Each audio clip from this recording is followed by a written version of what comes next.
Hi, I'm Amy from Mare Wellness and Myofascial Release.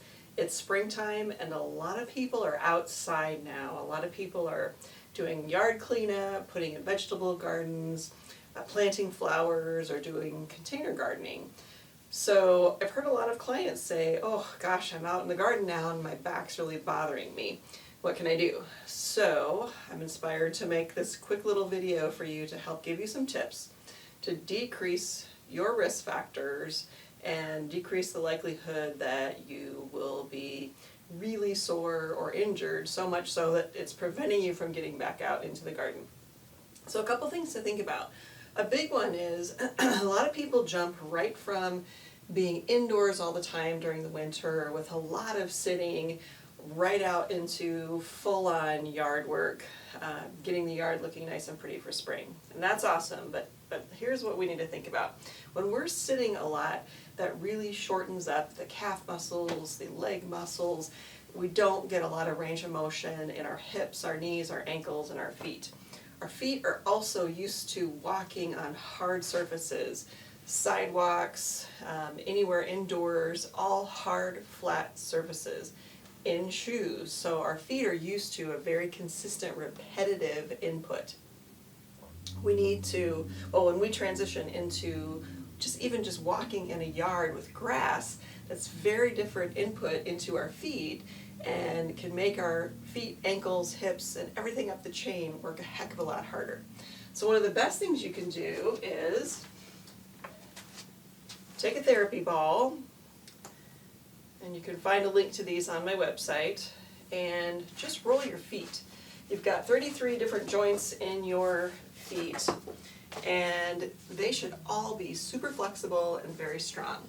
That's how a lot of our body, or the rest of our body, gets a lot of its input on how to keep its balance. We get information through the fascial system, through the nervous system, to tell our body how to shift and how to move to keep our balance. So rolling out your feet, looking for any tender spots, and holding there. The next thing you might want to think about is stretching your calves. So having something like a half roll, a rolled up towel real tight, even a book or something will do. But putting the ball of your foot up on the half roll, your heel on the ground, and then bringing your back foot forward until you feel tension in your calf.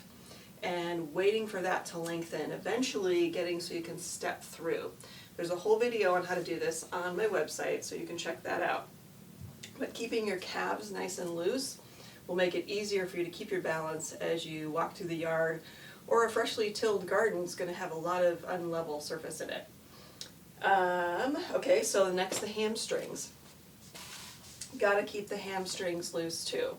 Otherwise, it's really hard for you to bend over in the proper position to pull weeds or even to squat down. So finding a surface that you can hold on to, backing it up, keeping your low back curve, hinging forward until you feel a stretch in the back of your hamstring, and holding that. There's a hamstring stretch on my website as well.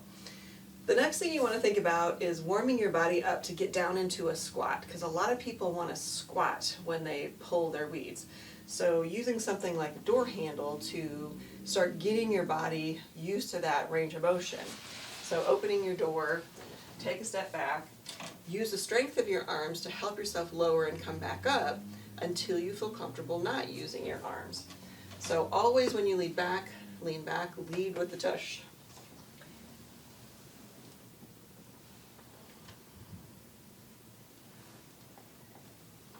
So working on that squat motion so that you can do it then without the use of the door. Back first, then down. And if your calves are tight, you're going to have a really hard time getting down into a full squat comfortably. Okay, let's talk about another important factor. That is your low back curve. You've got to keep your low back curve, whether you're standing, whether you're bending, whether you're squatting, whether you're sitting on the ground. You have to maintain that low back curve. If you can't maintain that low back curve, that probably means you're really tight in the back of your legs and you need to work on that. Okay, so another piece with that, when you're standing in good posture and good alignment, There should be a nice plumb line from your ankle, knee joint, hip joint, shoulder joint, ear. When you are bending over, you should keep your body balanced in that plumb line. So when you go to lean forward, a lot of people will put their weight in their toes and then reach. Think about going the other direction first. So weight in the heels, the bottom goes this way from the plumb line, and the rest of your body can more comfortably go forward from the plumb line. And it is okay to reach down and pull a weed with your legs pretty straight, as long as you stay balanced in that plumb line and you maintain your low back curve. I wouldn't pull the weeds all the time that way, but it's an option if you have 1 or 2 weeds to pull. So find your low back curve, shift back, reach down, pull that weed, come back up. Something else you'll see that I did was I built a little bridge. So rather than just reaching out with both hands, which you can do sometimes, build a bridge with your hand before you reach. You can also, if you need to get lower, build a bridge with the elbow and then reach. Switch hands back and forth frequently to keep balance in your body. If you're really right-handed or really left-handed, that might feel awkward, but it's really good for your body and really good for your brain to switch back and forth. Okay, so kneeling. You can get down if you have a gardening pad, or even just take out a collapsed cardboard box. You can get down and, okay, when you're getting down to the ground, think about that plumb line, balance the plumb line. If your legs are apart, that plumb line comes through the middle. Bring one knee down, the other. Think about doing some of your gardening in kneeling. The feet can be curled under, the feet can be flat. Just keep that low back curve, and now your plumb line starts at your knee. So if you're going to reach forward, the tush goes back. Reach, reach, reach. Think about getting all the way down. Great range of motion for your knees. Think about sitting in a sideways position, flipping the other direction, sitting cross-legged. Sitting in lots of different positions is really good for your body. And don't worry about it if you can't stay in one position very long. That variety is really what the body needs. Okay, if you do have trouble getting up and down, think about taking something out there with you. A little gardening, a bench, a stool. If you pull a wagon to pull some of your items, then using the wagon, if it's stable enough, it has brakes on it. A wheelbarrow, you could even put a shovel into the ground, and that might be just enough for you to provide a little bit more stability and balance so that you can get up and down easier. And pretty soon, the more you do it, the less you'll need the shovel. Okay, if you're lifting things, always make sure you take a nice wide base of support.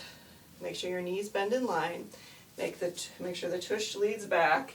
And whenever you're picking up, it's as close to you as possible. You hold things close in and turn before you put it down. Okay? Don't do a lot of twisting. A little bit is good for your body. Variety is good. But make sure you know your limitations. If you twist before your body is flexible and ready for it, that's when you can become injured. Okay, a couple other small things. Gloves. Make sure that if you're using gloves that they have a nice snug fit and they have a non-skid palm on them. If they're too loose and they're real slippery, you're gonna grip harder to pull that weed. So the snugger they are and the more non-skid, the better.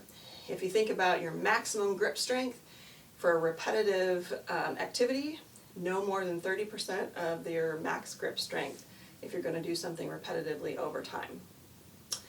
Also make sure your tools are in good working order so that you don't have to overgrip using your tools if you're using your clippers, your loppers, or whatever you call them. Okay, so let's recap quick. Number 1, loosen up your body, your feet, your calves, your hamstrings.